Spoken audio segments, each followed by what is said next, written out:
உடம்புக்கு கெடுதல் தர ஃபுட் ஈஸியா சாப்பிடுவோம், நல்ல ஃபுட்ட சாப்பிட யோசிப்போம். இப்ப வயிறு சுத்தமா வச்சுக்கணுமா? அப்ப நான் சொல்றதை கேளுங்க. ஆமா, வயிறு சுத்தமா வச்சுப்பேன்னு சொன்னால அது எப்படின்னு சொல்லு. நாங்க நல்ல ஃபுட்டை சாப்பிடறதை விட செரிமானம் ஆகாத ஃபுட்டை தான் சாப்பிட்டுட்டு இருக்கோம்.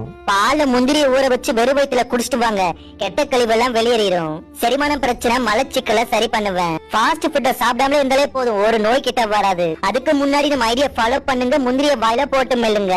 இருந்தாலும் ரொம்ப சாப்பிடக்கூடாது, ஒரு நாளைக்கு 3 சாப்பிட்டாலே போதும். சரி, இன்னும் நன்மைகள்லாம் சொல்லு.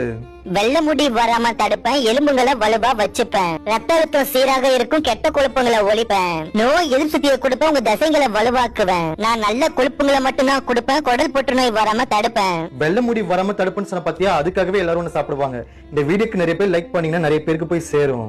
லைக்கா போடுங்க, லைக்கா போடுங்க. எல்லாரும் ஹெல்த்தியா இருங்க. என்கிட்ட இரும்பு சத்து, புரதச்சத்து, நார்ச்சத்து, விட்டமின் டி, விட்டமின் இ எல்லாமே வச்சிருக்கேன். நல்லதே சாப்பிடுங்க, நல்லபடியா வாழுங்க. நல்ல எண்ணத்தோட இந்த வீடியோவை ஷேர் பண்ணுங்க. தேங்க்யூ.